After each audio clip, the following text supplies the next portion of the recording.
I used to think noise was safety, that if people were laughing, clinking glasses, shouting orders, nothing bad could happen. That night proved me wrong. The restaurant was full, every table taken, every plate gleaming under golden light. I remember the hum of voices, the smell of garlic and wine, the scrape of forks against porcelain. It all felt normal, safe, until it wasn't. I was refilling water glasses when I heard his voice, deep, sharp, cutting through the music like a blade. "Hey!" It wasn't the kind of shout you ignore. Every sound in the room softened, heads turned, my hand froze mid-air, the pitcher trembling against the rim of a glass. "Come here," he said. Marco De Luca. Even saying his name in my head felt dangerous. He was the kind of man who never needed to raise his voice, but when he did, the walls themselves seemed to listen.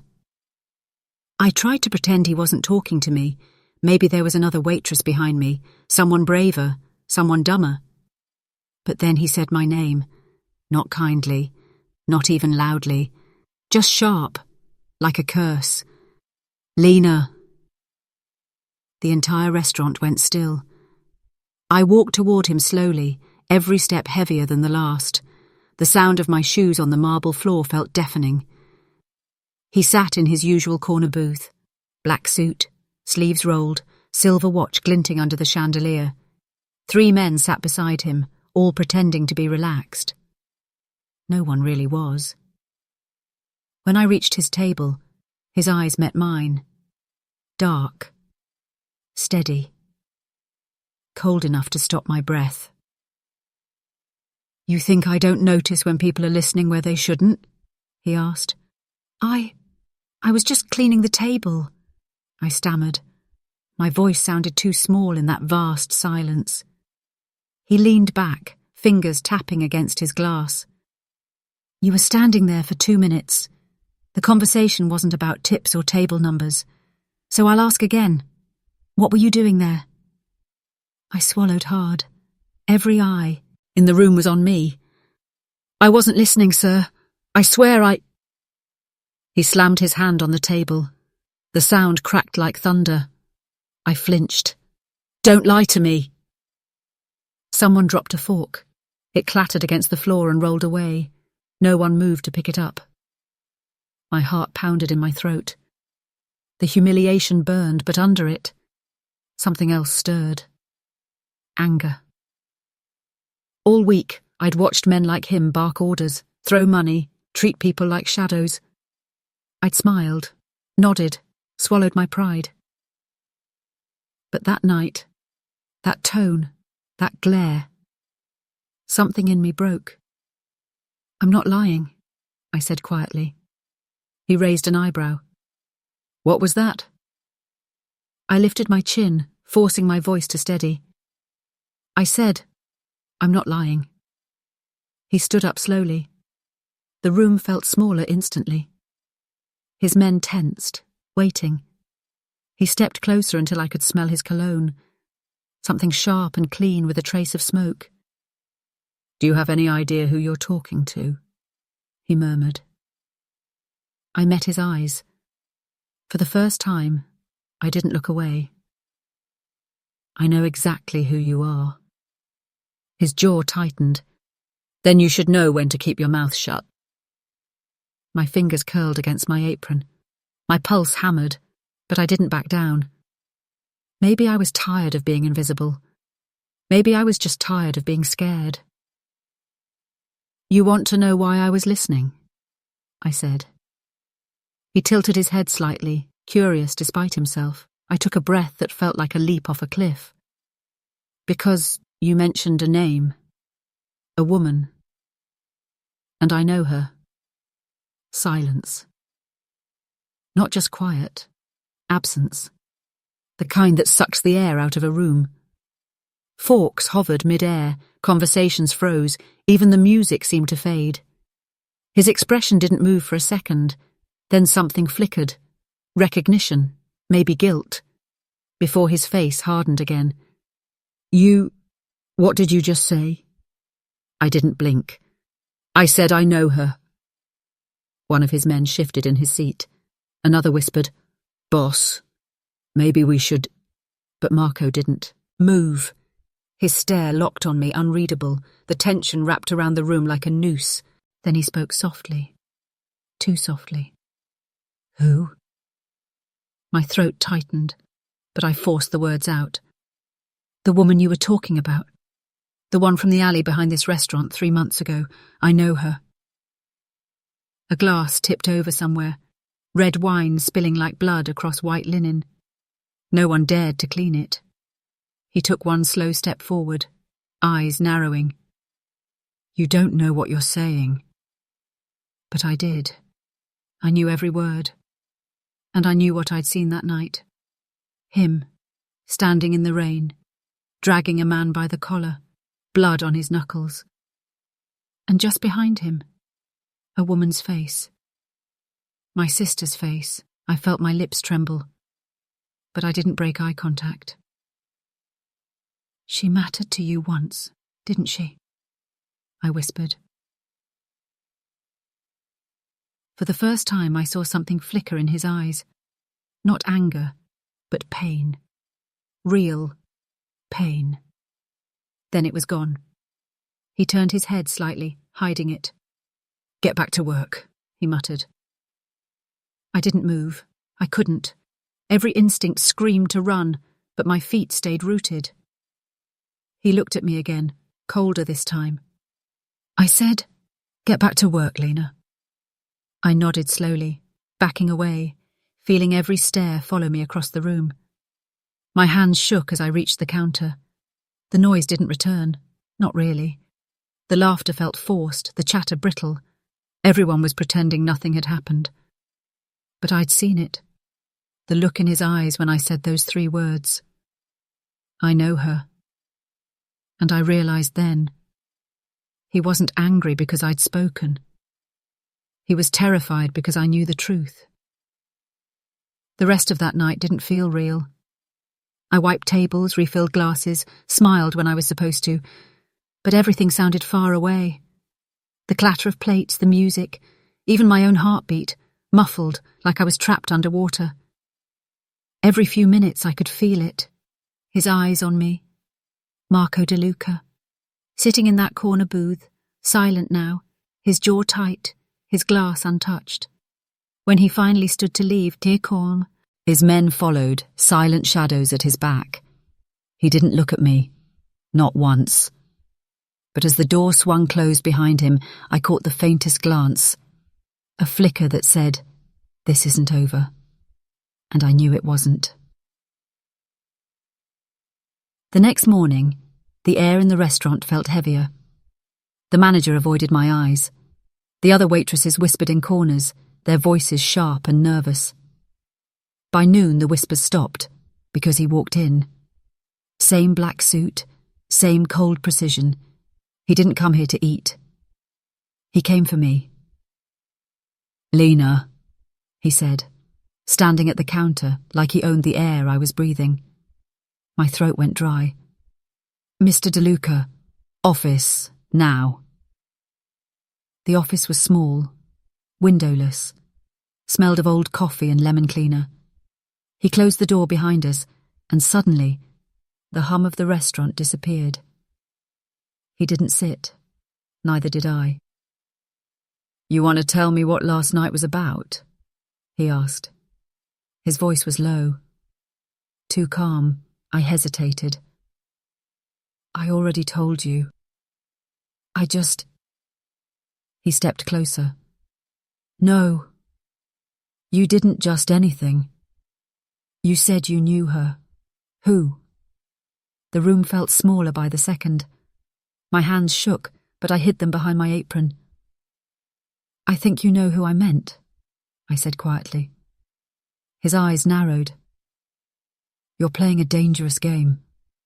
"So are you," I whispered. He didn't like that. His hand slammed against the desk, the sound making me jump. "Don't test me, Lena. If you know something, you tell me now." I took a step back. Fear crawled up my throat. But underneath it, something else. power. The strange, trembling kind that comes from standing too close to danger and realizing you're still breathing. I met his eyes. "You said her name," I said. "That's all." And I recognized it.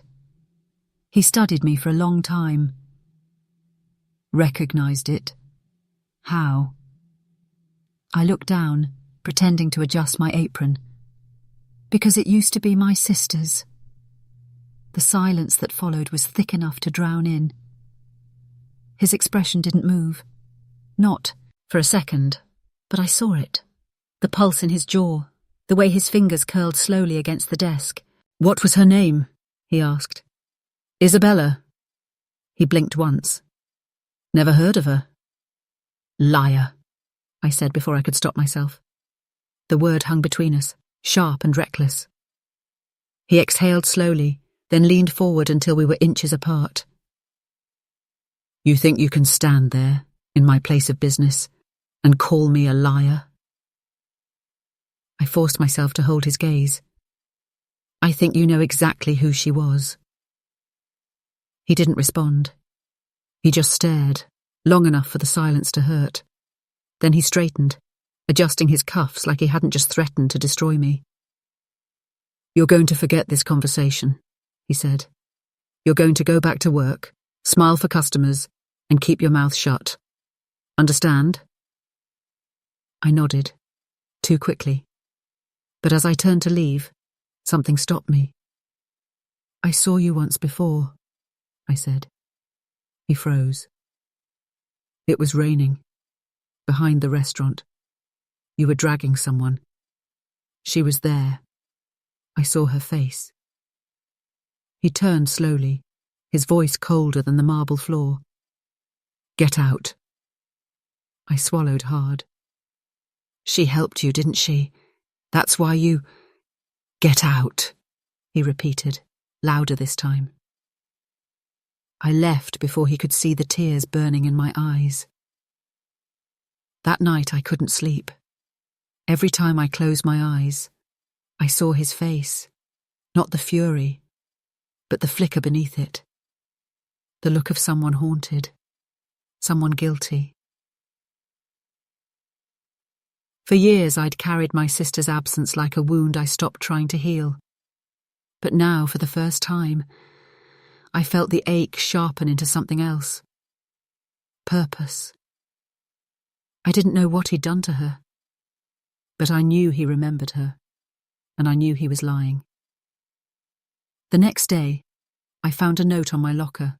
No name, just a single line written in neat, steady handwriting. "Be careful what ghosts you wake." My stomach turned cold. I crumpled it, shoved it in my pocket and turned, only to find one of Marco's men standing by the kitchen door watching me. The same one from his table that night, and he didn't say a word, just stared for a long moment. Then he leaned toward another man and whispered, "Boss, she looks just like her." The days that followed felt like walking a tightrope over fire. Every time I came into work, I expected it to be my last. But Marco didn't fire me. He didn't even mention our confrontation. He just started showing up more often. Same corner booth, same quiet stare. The only difference was the silence, heavier now, sharper, like he was waiting for me to slip. The other waitresses avoided him completely. I tried to do the same, but his presence had a gravity to it, pulling me closer whether I wanted to or not. And then one night, after closing time, that gravity caught me. The restaurant was empty, except for the soft buzz of the neon sign outside. I was mopping the floor, counting down the seconds until I could leave, when I heard the door to the back office click open. "Lena." His voice, calm, measured, but something in it made my stomach tighten. I turned, forcing a smile. "We're closed, Mr. DeLuca." He stepped out of the shadows, coat draped over one arm. "I'm aware." There was something unsettling about how composed he looked, like danger wrapped in a suit. He glanced at the mop, then at me. "You work hard." I didn't respond. Compliments from him felt like traps. He stepped closer. I've been thinking about that. About what? Your work. Your loyalty. He paused, eyes flicking toward the office. I could use someone I can trust. My pulse quickened. Trust? You mean... I'm offering you a better position. His tone was smooth, but his eyes were sharp. Private cleaning. My office upstairs. Just once a week. I froze. Your office? Is that a problem? It was a problem. Everything about it screamed danger. But refusing him wasn't an option. Not when his men stood outside like shadows made of muscle. I forced a nod. If that's what you want. He smiled faintly. Good. Start tomorrow night, after hours. Don't be late. Then softer. And Lena. Be careful where your curiosity takes you. He left before I could answer. The next evening, the city outside was a blur of rain and sirens. The restaurant was dark except for the golden light spilling from his office upstairs. I stood outside the door, key trembling in my hand. For a moment, I thought about running, just walking out and never coming back. But something stronger held me there. Maybe fear. Maybe the ghost of my sister's face. I unlocked the door. The office smelled like cigars and leather. Everything was too neat, too deliberate. A row of books, a glass decanter half full of amber liquid, and behind the desk, a single photograph frame turned face down. I started with the obvious tasks, dusting shelves, wiping the desk, avoiding the urge to look. But the silence pressed against me until it felt like a dare. Finally, I reached for the frame. The glass was cold under my fingers. When I turned it over, my breath stopped. It was her, Isabella, standing beside Marco. Her smile soft, his arm around her shoulders, like they belonged in the same world. My hand shook so hard the frame slipped and hit the desk with a soft thud. The sound was small, but in that quiet it felt deafening. Behind me, a voice said, "You shouldn't be in here." I froze. Marco stood in the doorway, no jacket, no pretense of calm. Just that same unreadable look, the one that made me forget how to breathe. I thought everyone left, I stammered. He walked in slowly, closing the door behind him. They did. He stopped in front of the desk, eyes flicking to the frame in my hands. Curiosity again? I swallowed hard. You didn't tell me you knew her. He didn't answer. He just reached out and took the photo from me, setting it back face down. She used to clean for me too, he said finally, until she stopped showing up. I stared at him, my voice breaking. What happened to her? He looked at me for a long time, then said quietly, "Some debts don't die easy." The words made my skin crawl. I stepped back, but he followed. Slow, deliberate. You remind me of her. Same eyes, same fire. That can be dangerous, you know. Dangerous for who? I whispered. He smiled, the kind that didn't reach his eyes. That depends on whether you keep touching things that don't belong to you. My heart was pounding so loud I thought he could hear it. He moved past me, poured himself a drink, then glanced over his shoulder. You can finish tomorrow. I didn't wait for him to change his mind. I left the room with the echo of his words burning in my ears. That night, as I lay in bed, I replayed every second. The photograph, his reaction, the way he said her name without saying it. He knew my sister. He was hiding something buried deep enough to kill for. And now, he was keeping me close. not because he trusted me, but because he couldn't afford to let me go. I didn't sleep that night. Every time I closed my eyes, I saw the photo. My sister standing beside Marco, smiling like she wasn't missing, like she hadn't vanished without a trace. By morning, I couldn't tell if the ache in my chest was fear or fury, maybe both. But beneath it all, something else had started to grow. A cold, dangerous curiosity.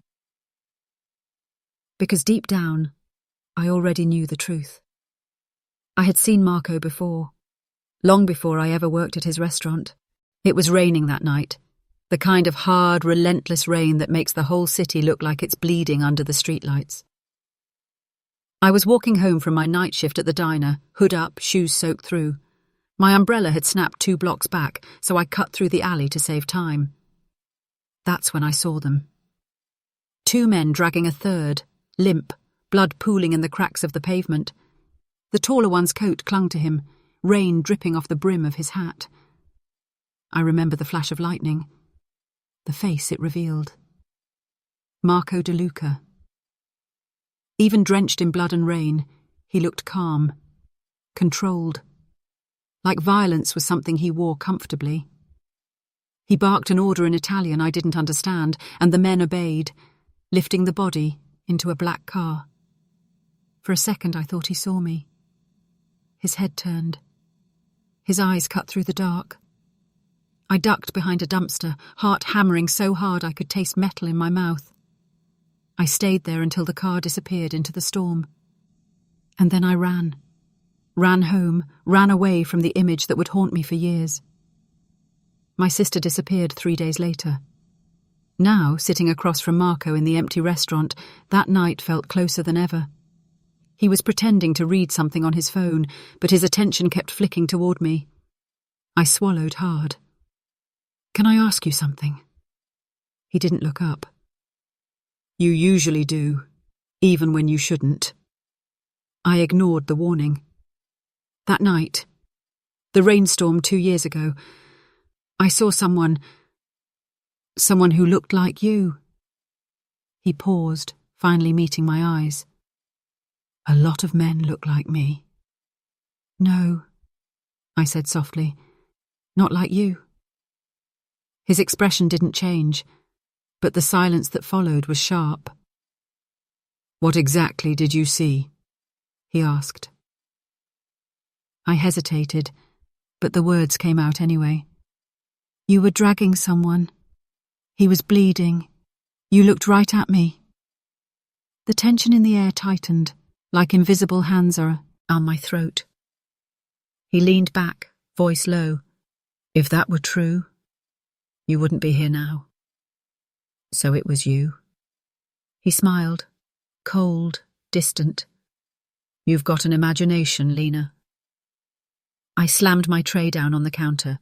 "Don't do that. Don't make me sound crazy. You knew my sister. You were there the week she disappeared, and now you're telling me it's all coincidence." His jaw flexed, but he stayed silent. For a moment, I almost pitied him, the way his eyes flickered, the way guilt hid behind control.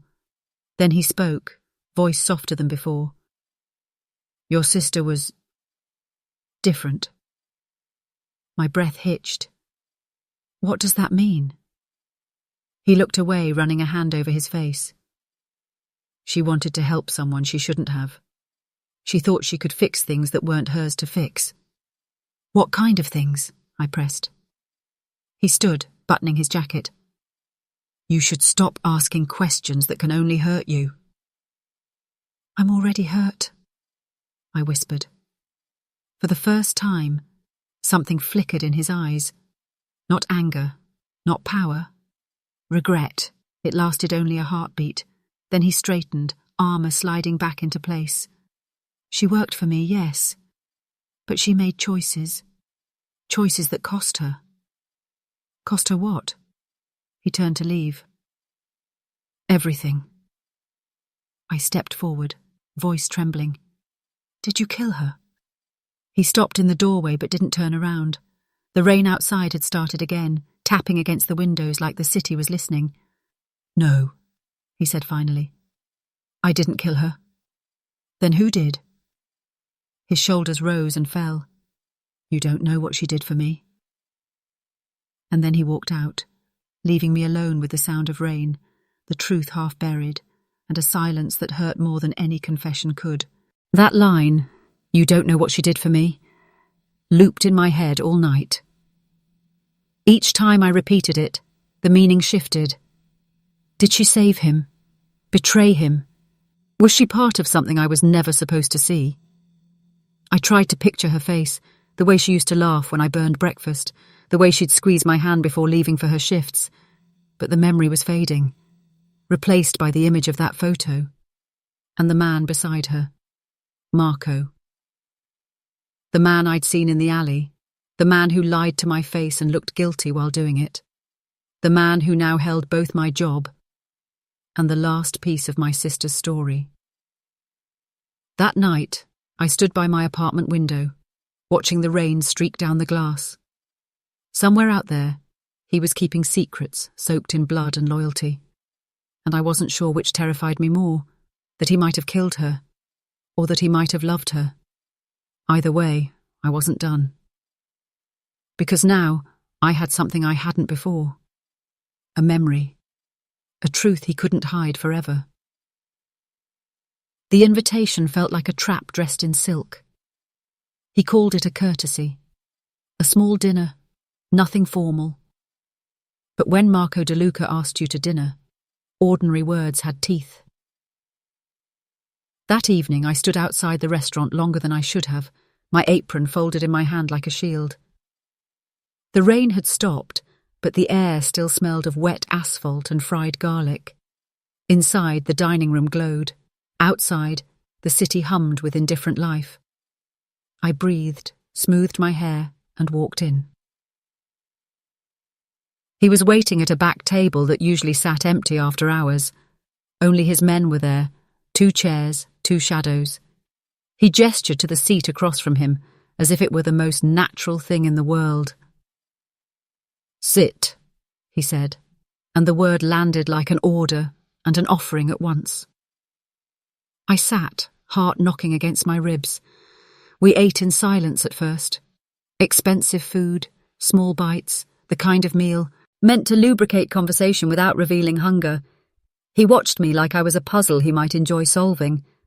I watched him like someone learning the lines of a dangerous play. "You made a mistake," he said finally, folding his napkin with precise fingers. "By saying her name in public."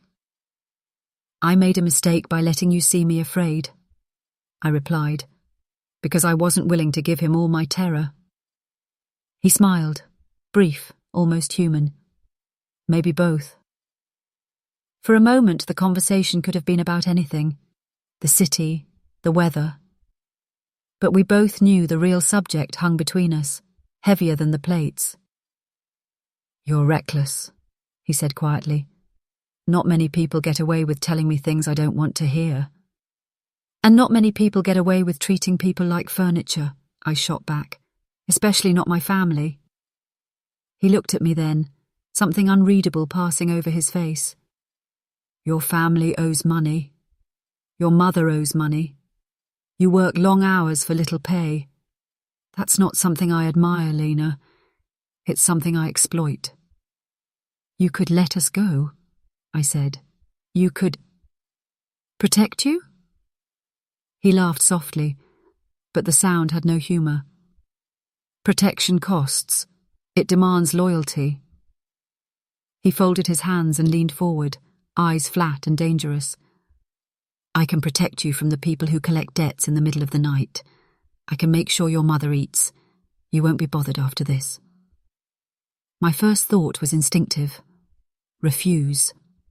Pride flared like a match, but there was a practical, colder voice beneath it, the one that thought of overdue bills and the way the landlord's eyes lingered on unpaid rent. "What do you want in return?" I asked, trying to keep my voice steady. Silence for a beat. Then, "Your silence, your discretion.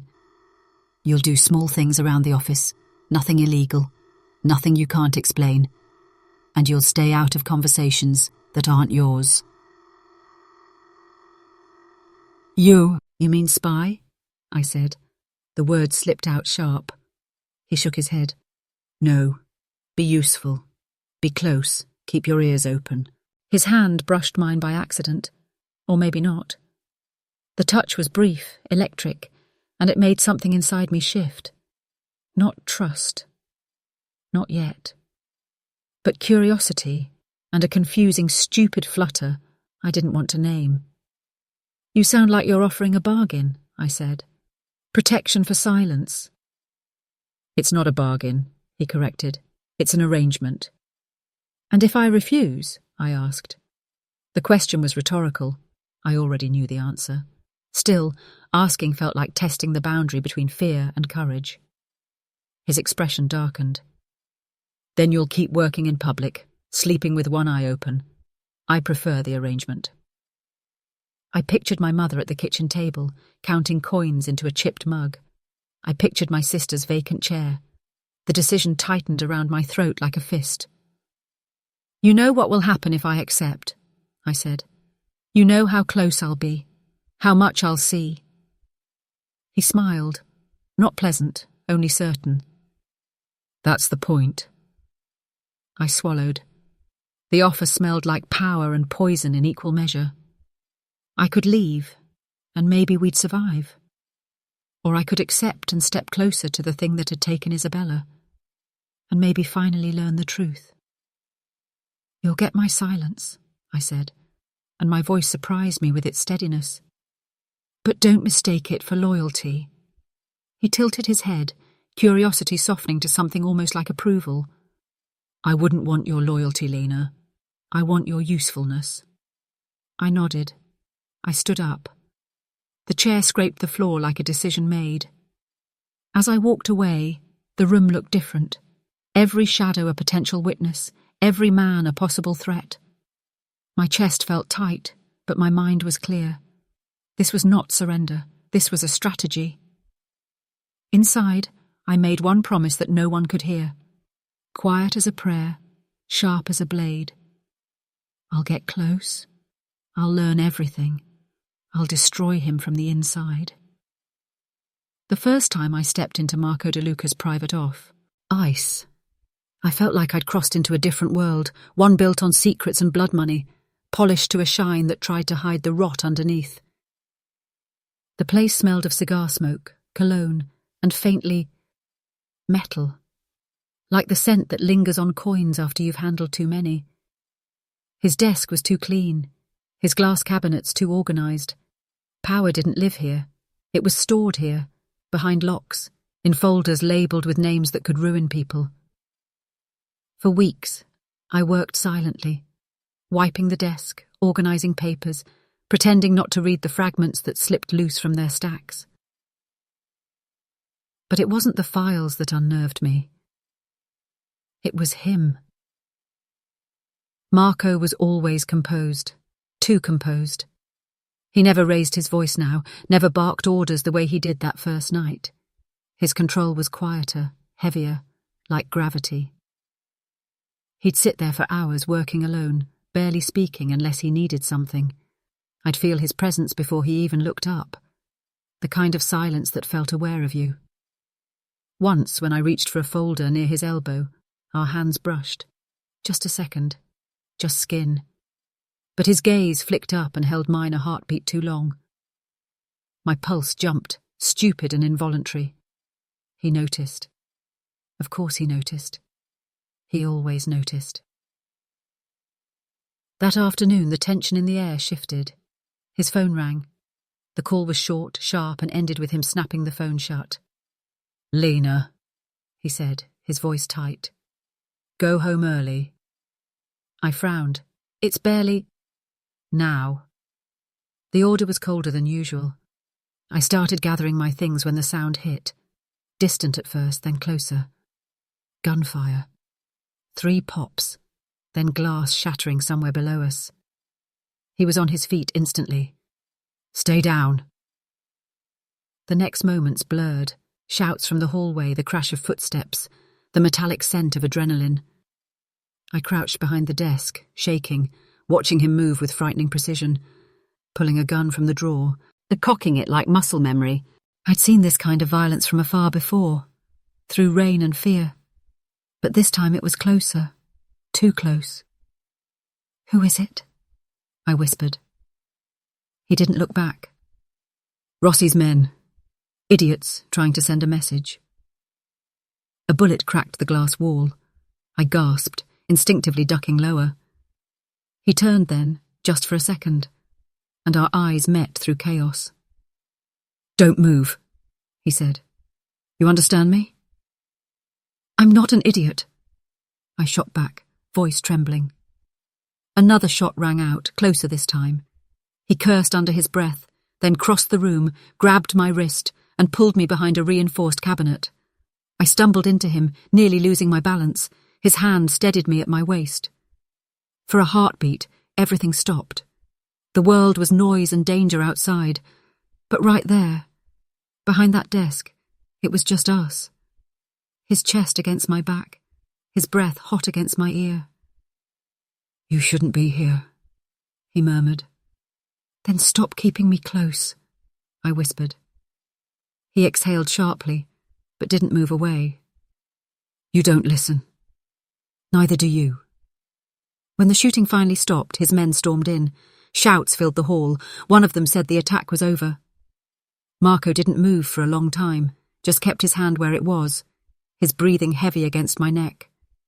Then, abruptly, he let go. "Go home," he said again, softer this time. That night I couldn't stop thinking about it, the weight of his hand, the instinct that made him pull me close instead of pushing me away. Fear and something else churned in my chest. It wasn't attraction, not exactly. It was gravity. Dangerous, inevitable gravity. The next day, I returned like nothing had happened. The office window was replaced, the glass swept clean, but I could still see the faint mark where the bullet had hit. Marco looked worse, dark circles under his eyes, tension coiled in his shoulders. He didn't speak much, but once, when I brought him coffee, I noticed his hands trembling slightly. "You should rest," I said quietly. He glanced up, startled. "Excuse me?" "You've been here all night," I said. "You're going to burn yourself out." He gave a half smile, tired, crooked. "You think I sleep?" "I think you pretend to," I replied. That made him pause. His eyes softened, just for a second. "You're not afraid of me anymore, are you?" I looked him dead in the eye. "Should I be?" He didn't answer. Later that evening, as I finished cleaning, I heard him in the next room. His door was slightly ajar. The light was dim. I meant to say goodnight, but stopped. He was asleep on the couch, one arm over his eyes, the other hanging limp. His gun sat on the table beside him, next to an untouched glass of whiskey. For the first time, he looked human, vulnerable. I should have walked away. Instead, I stood there watching. His chest rose and fell unevenly. He murmured something too soft to catch. Then clearer, broken by a rough exhale, came two words that froze me in place. My sister's name. Isabella.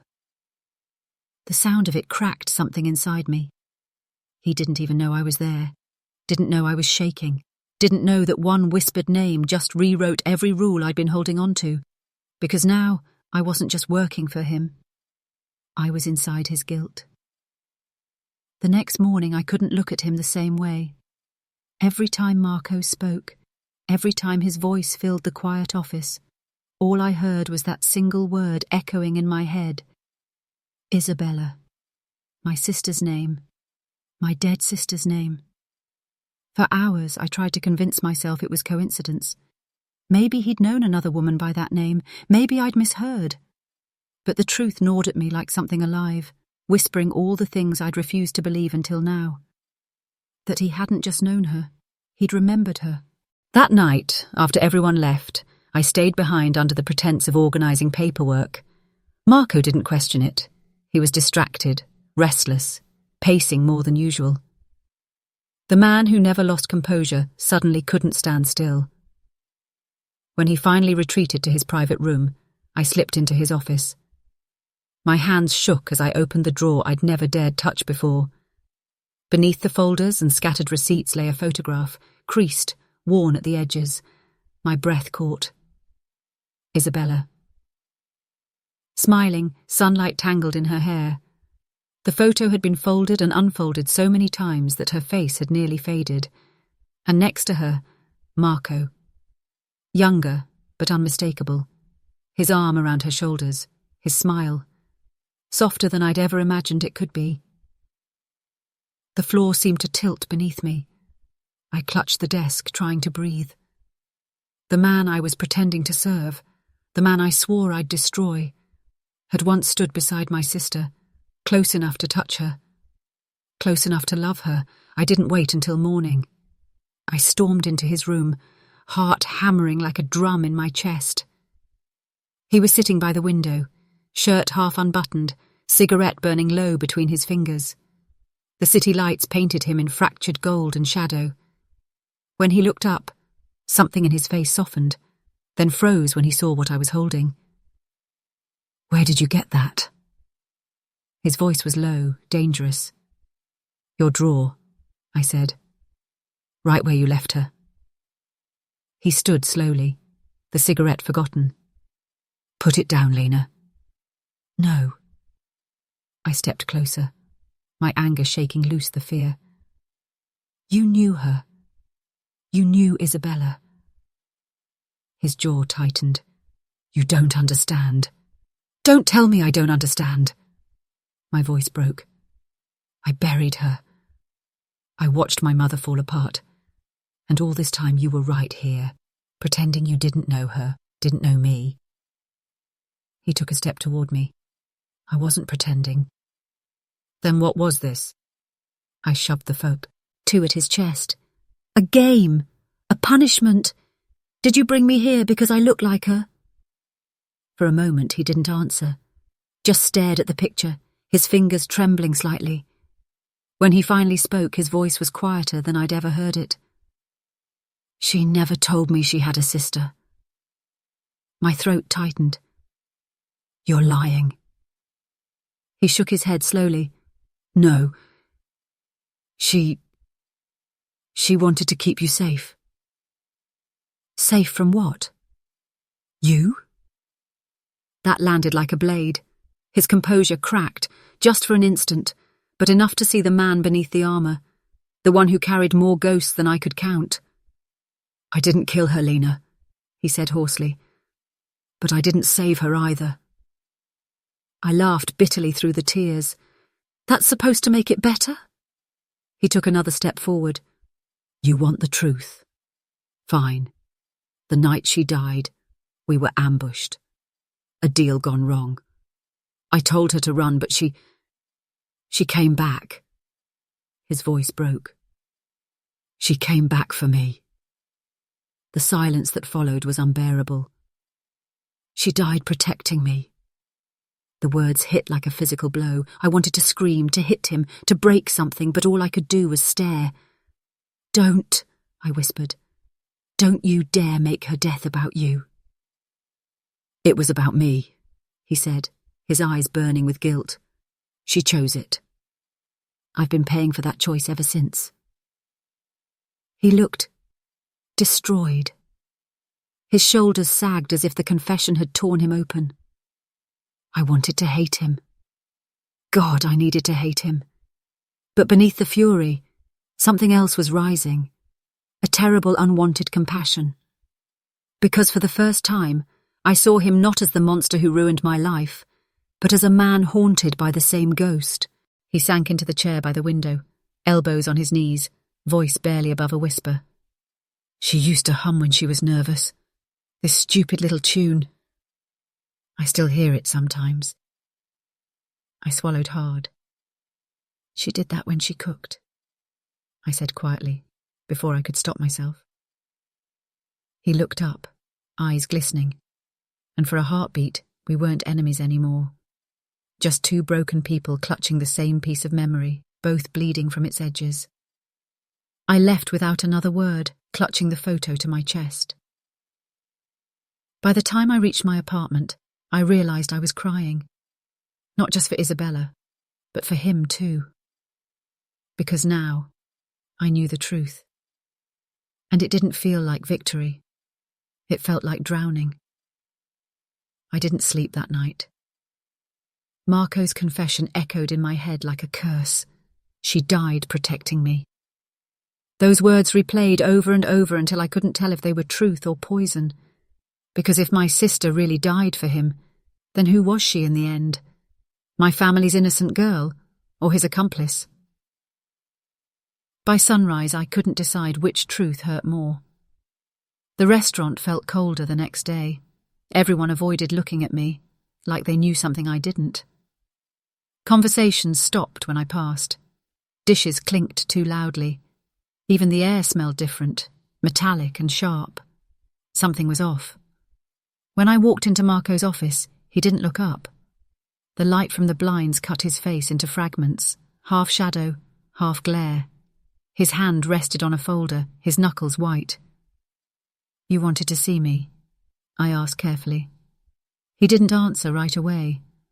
When he finally did, his tone was calm. Too calm. "Where were you last night?" My stomach tightened. "Here, cleaning, like always."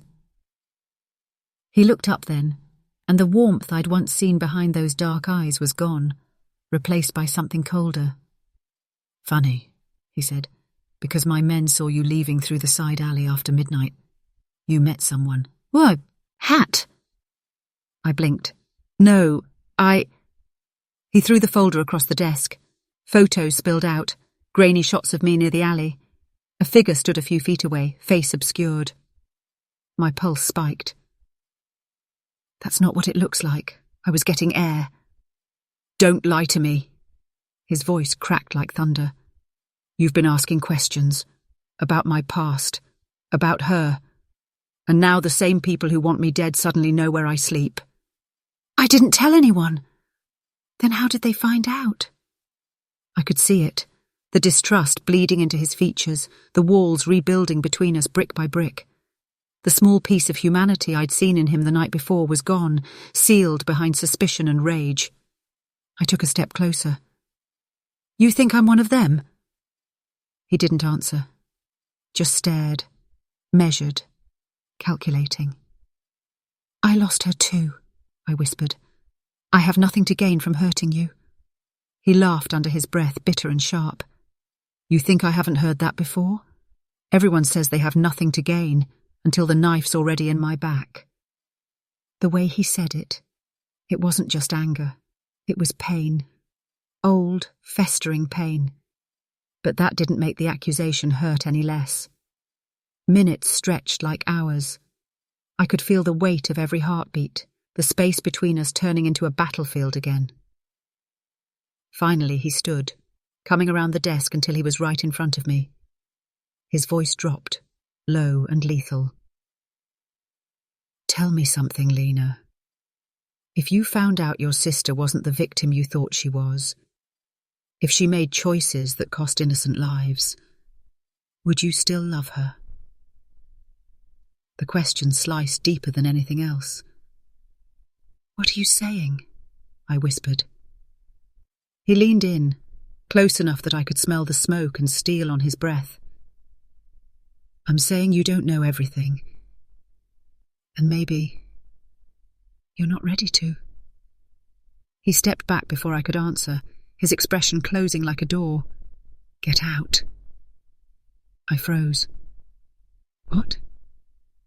He turned his back to me, staring out the window. "Leave. Tonight. Before I do something I can't undo. Marco, go." His tone left no room for argument. I wanted to scream, to demand he explain, to beg him to believe me. But the truth was, I wasn't sure I believed myself anymore. Because what if he was right? What if Isabella hadn't been the victim I'd painted her to be? What if the real betrayal had started long before I ever walked into his world? I left the office in silence, the echo of his voice chasing me down the corridor. By the time I stepped out into the rain, the city felt like a stranger. Each drop burned against my skin, washing away everything I thought I knew. About him, about her, about myself. And as I disappeared into the night, one thought refused to fade. If Marco was right, then maybe the enemy had never been him. Maybe it had always been me. For 3 nights I didn't hear his voice. No orders, no threats, no apologies. Just silence. The kind that fills every room, every breath, until it becomes its own kind of noise. I told myself I was free. That I didn't need him, didn't want him. But every sound, a car engine, a door slam, a voice in the hallway, made my chest tighten, waiting for a ghost that never came. The truth was harder to swallow than fear. I missed Marco De Luca. The rain hadn't stopped since the night he told me to leave. I rented a small room above an old bakery, the kind that smelled of burnt sugar and regret. The window overlooked the back alley, the same kind of alley where I'd first seen him dragging that bleeding man months ago. Maybe I was cursed to watch monsters from the shadows. Or maybe I'd become one. I was halfway through folding laundry when someone knocked. 3 sharp taps. No one knew I was here. My pulse jumped. I hesitated, then cracked the door open just enough to see them. 2 men, both wearing dark coats, their faces too calm to be friendly. "Lena Rossi?" one of them asked. My throat tightened. "Who's asking?" The taller one smiled, slow, predatory. "Ends of Marco's, or maybe his enemies. Depends on who you ask." Before I could close the door, he shoved it open, sending me stumbling backward. They came in like smoke. Quiet, efficient, wrong. The shorter one locked the door while the other grabbed my wrist, twisting hard enough to make me gasp. "Where is he?" he demanded. "I don't know what you're talking about." He slammed me against the wall. The edge of the frame cut into my shoulder. "Don't play dumb. You were at his restaurant. You cleaned his office. You know things." I struggled, but he pressed his arm across my throat. "You really don't want to make this difficult, sweetheart." My vision blurred at the edges. "If you're smart," I managed to whisper, "you'll let me go before he finds you." That made him laugh, a dry, humourless sound. "Find us? De Luca's finished. He's been bleeding men for weeks. You think the big bad wolf's still out there?" He leaned closer, voice thick with mock sympathy. "You want the truth, sweetheart? Your sister didn't die for him. She died because of him. He traded her life for his own." The words hit harder than the wall. I stopped fighting. "What did you just say?" "Oh, he didn't tell you?" His grin widened. "Figures. Marco De Luca doesn't save anyone. He uses them, just like he used her, just like he's using you."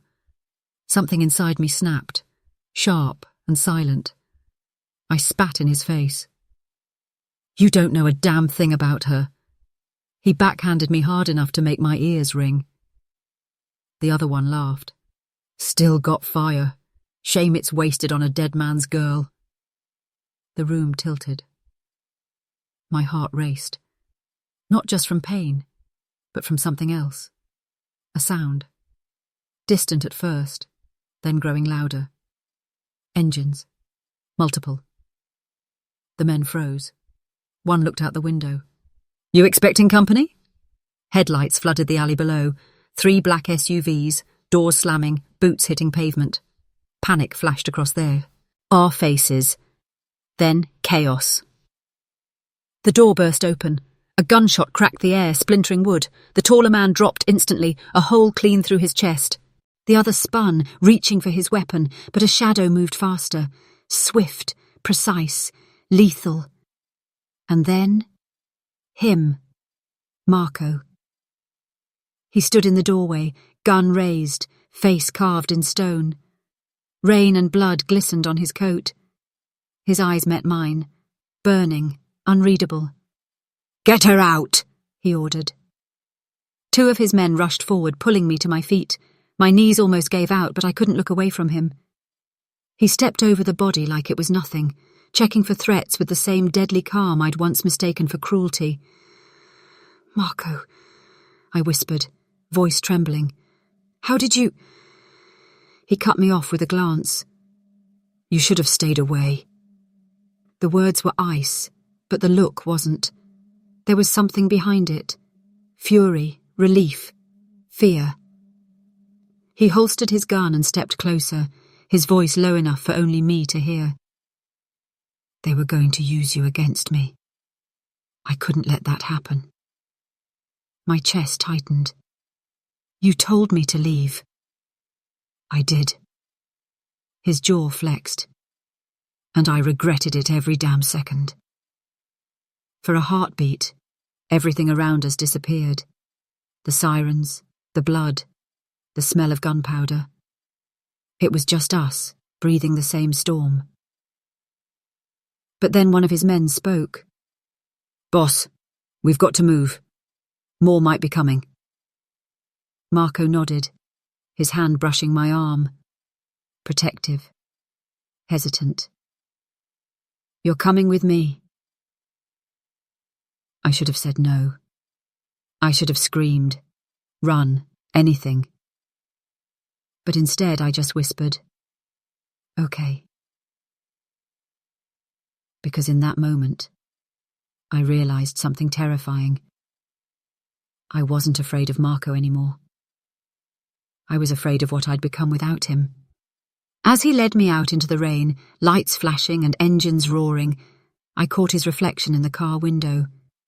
Tired, haunted, and alive. And for the first time, I wondered if saving me had just doomed us both. I woke to the smell of smoke. Not fire, but his cigarettes. The room was dim, lit only by the low hum of dawn seeping through half-closed blinds. My head throbbed. My wrists were bandaged. Somewhere outside, the rain still hadn't stopped. For a second, I thought I was dreaming. Then I saw him, Marco, sitting in the chair across from the bed, elbows on his knees, a cigarette burning to ash between his fingers. He hadn't changed clothes. His shirt was stained with blood, someone else's, maybe his own. His eyes looked like he hadn't slept in days. "You should have left the city," he said quietly. "I told you to go." "I tried," I whispered, "but it seems your enemies didn't get the memo." A faint, humorless smile touched his mouth. "They never do." He crushed the cigarette out in an ashtray, already crowded with the ghosts of a dozen others. The silence between us wasn't empty. It was heavy, full of everything we hadn't said. Finally, I sat up, pulling the blanket tighter around me. "Those men, they said something. About my sister. About you." His jaw tightened. "They were trying to get in your head. Were they lying?" He looked at me, and for once, there was no armor left. Just exhaustion. "No," he said. "Not all of it." The words hit like a punch I didn't see coming. "Then tell me the truth, Marco," I said, voice trembling. "Tell me what really happened to her." He stood slowly, pacing toward the window. Rain streaked down the glass, catching the light like falling glass shards. "She came to me because she wanted out," he said finally. "From her family, from the debts, from the men that used her name to move drugs she never touched. She wanted to disappear." "That's not true," I said, shaking my head. "She wouldn't—" "She would," he interrupted. His voice cracked, softer now, And she did.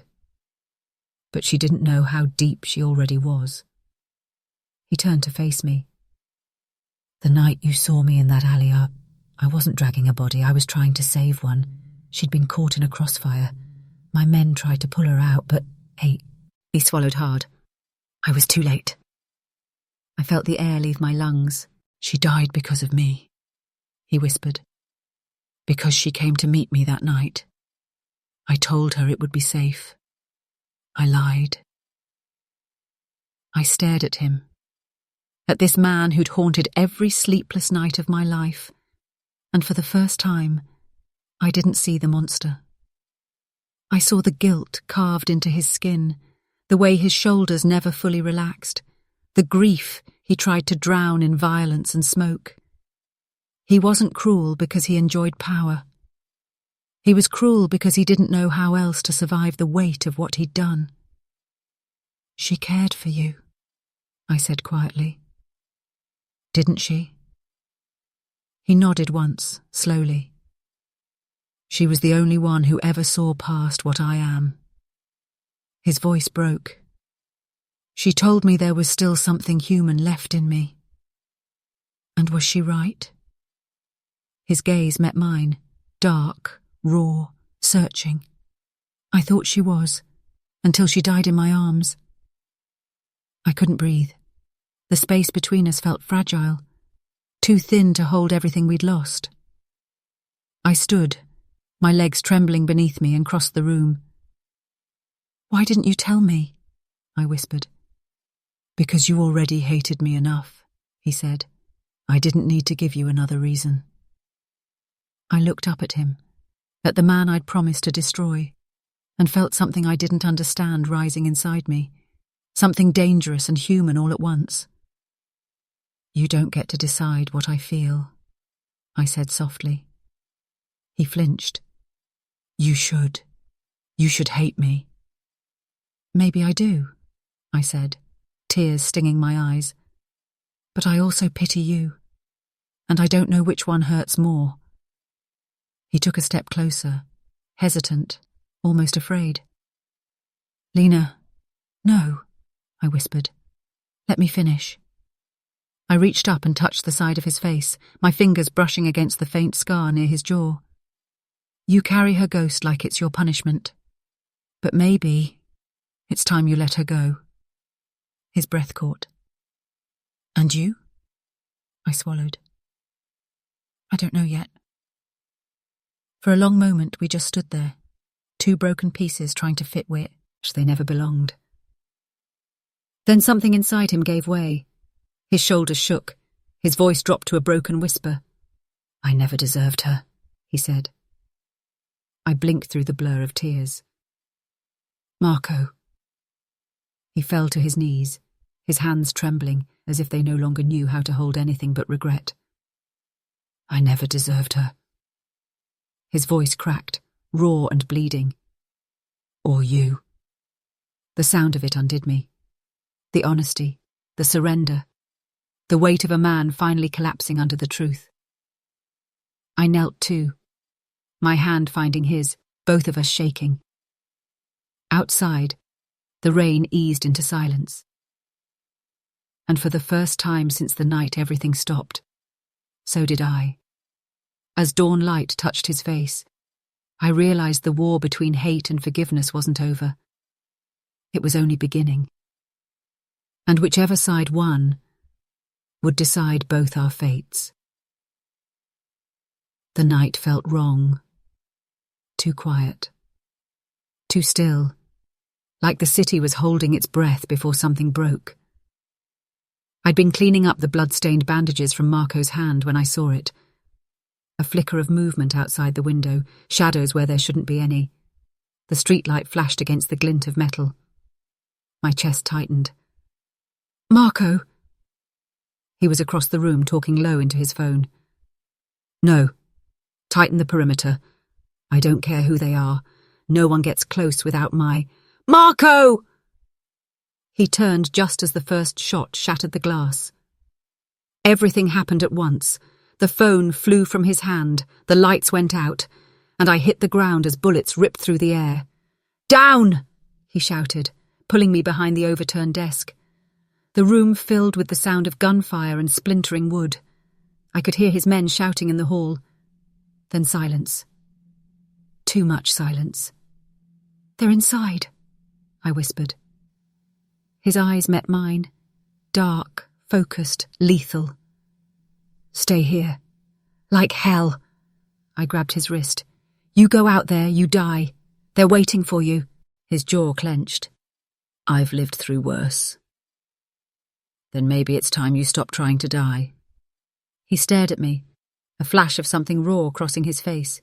Fear, maybe, or regret. Then he tore free, checking his gun, the motion sharp and practiced. I wanted to stop him, but before I could move, the door exploded inward. 3 men stormed the office. Masks, guns, no hesitation. Marco fired first. 2 fell. The third dove behind a column, returning fire. I grabbed the fallen man's pistol, my hands shaking but steady enough to pull the trigger when the moment came. Marco glanced back, eyes widening for a fraction of a second. You shouldn't have done that. Neither should you, I shot back. We ducked behind the desk again. Plaster rained from the ceiling as more bullets tore through the walls. Somewhere downstairs, a scream echoed. One of Marco's men. Then another. They knew our security codes, I said, realization sinking like ice in my veins. Someone inside. Betrayed me. He finished, voice low, cold. Yeah, I figured. He pressed a fresh clip into his gun, reloaded with shaking hands. Stay low. When I tell you to run, I'm not leaving you. He glared, but there wasn't time to argue. A grenade rolled into the doorway, small, round, black. Move! We dove behind the far wall just as it detonated. The blast threw us both back, ears ringing, smoke filling the room. Through the haze, I saw movement. Another man stepping over the wreckage, gun raised. Marco was on the ground, dazed. I didn't think. I just moved. I threw myself in front of him, arms out, body braced for impact. The shot rang out, one single brutal sound that split the chaos. Then silence. I fell against him, breath leaving my body in a rush. It took me a second to realize I'd been hit. The pain came after, sharp, hot, spreading through my side like fire. Lena! His hands caught me before I hit, at the ground, dragging me behind what was left of the desk. No, stay with me. I tried to speak, but blood filled my mouth, metallic and thick. He pressed his hand against the wound, his voice breaking. Why would you do that? I smiled weakly. Because someone had to save you for once. He shook his head, panic flickering beneath the fury. You're insane. Yeah, I breathed, eyes fluttering. But you already knew that. The firefight outside was dying down. Sirens wailed somewhere in the distance, faint, growing closer. Marco's men were shouting orders, clearing the last of the attackers. But all I could see was him, his face inches from mine, the mask of control finally gone. Stay awake, he begged. You hear me? Stay with me. I wanted to. God, I wanted to. But everything was turning white, quiet, endless. Somewhere between the sirens and his voice, I felt his hand on my face, trembling. Lena. His voice cracked on my name. And as darkness crept in, I thought I heard him whisper something that didn't sound like an order. It sounded like a promise. Her vision fades to black as Marco's voice breaks. Don't you dare leave me. Not like her. I woke to the sound of rain, not the violent kind that beats against windows. This was softer, like the sky was trying to apologize. The ceiling above me was unfamiliar, washed in pale morning light. My body felt heavy. My side wrapped tight. The scent of antiseptic lingered beneath something warmer. Cedar. Smoke. Him. Marco. For a moment I wasn't sure if I was alive. The pain said yes. The silence said no. Then I heard it. Footsteps. Hesitant. Steady. He stopped in the doorway. His shirt was blood-stained, his hands bandaged, his eyes hollow, like someone who hadn't slept in days. "You shouldn't be awake," he said quietly. I managed a breath that almost became a laugh. "You keep saying that." He moved close, slow, as if I might vanish. "You took a bullet meant for me. Guess that makes us even." His jaw tightened. "Don't joke about that." The air between us trembled, thick with everything unsaid. He sat beside the bed, elbows on his knees, staring at the floor. I watched his shoulders rise and fall like he was holding the world there.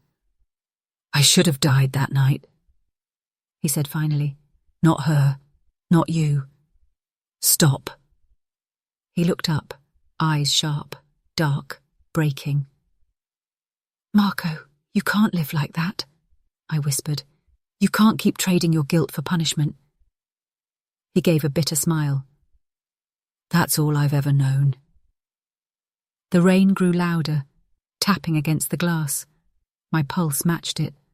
Slow, rhythmic, human. I reached out, my fingers brushing his wrist. His skin flinched, then stilled.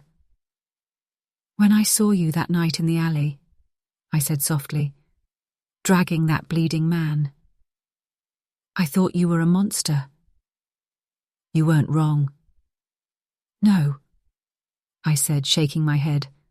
"I was blind. You were bleeding too. Just on the inside." He didn't answer.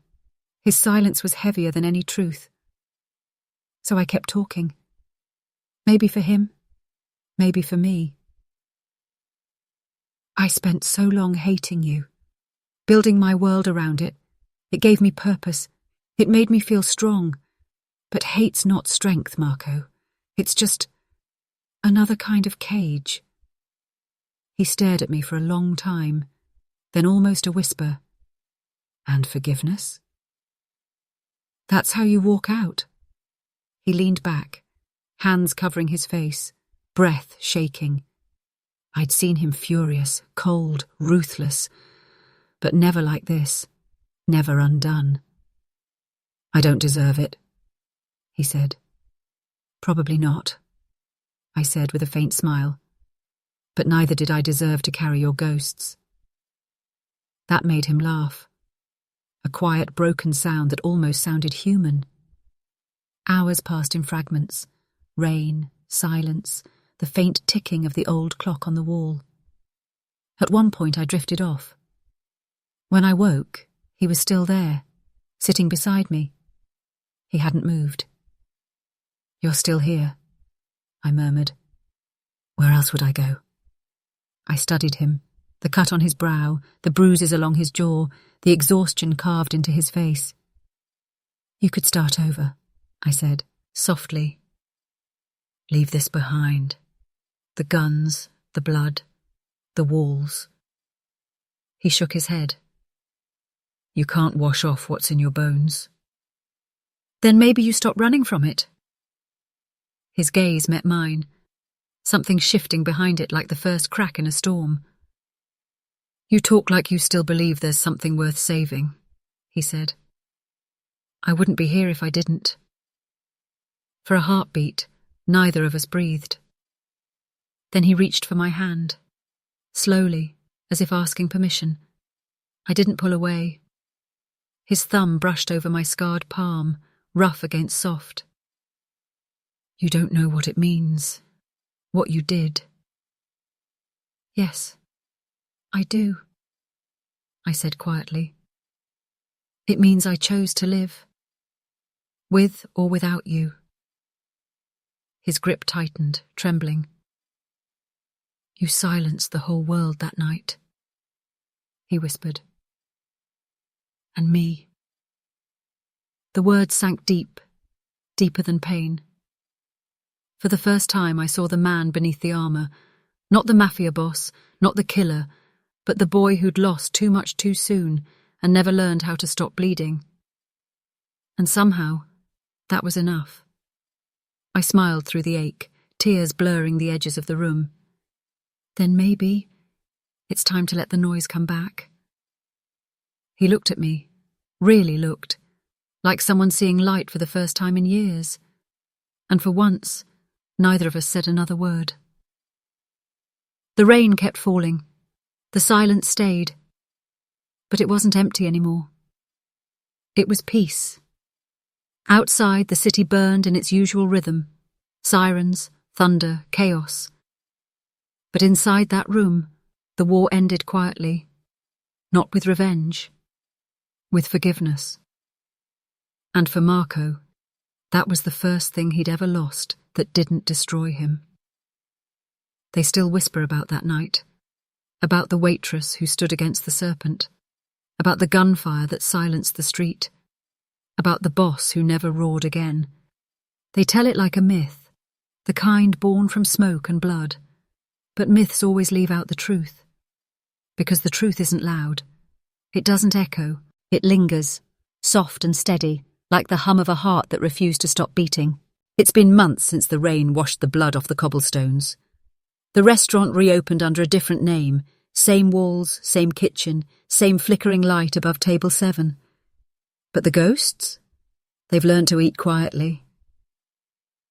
I still wipe those tables, still pour the wine, still smile for customers who will never know how close this place came to burning down. But sometimes, when the night grows still and the city holds its breath, I swear I can feel him there, Marco, sitting in that back corner where the shadows always seem to bend around him. He doesn't speak anymore in my memory. He just watches, silent, human. And maybe that's how legends die. Not in violence, but in stillness. They said the serpent had a heart once, that a woman tamed it with nothing but truth. That's not true. I didn't tame him. I just showed him his reflection, and for the first time, he couldn't look away. He used to say the world only respected power. I used to believe him.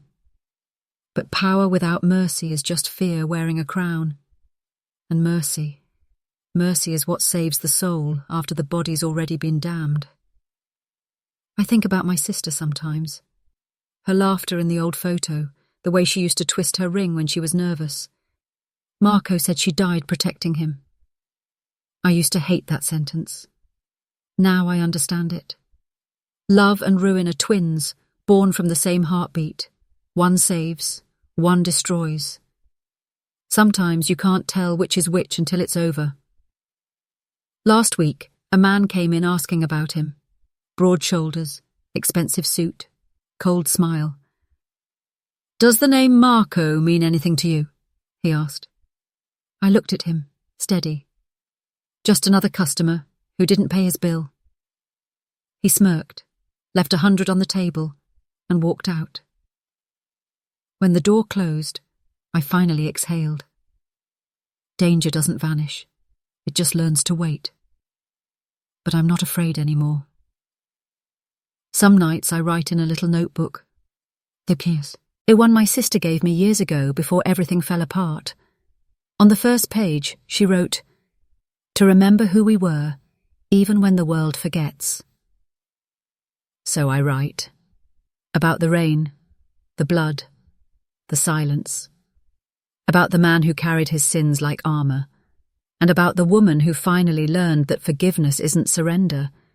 It's the kind of revenge that ends wars. I light a candle for her sometimes, for both of them. The flame flickers, fragile and alive.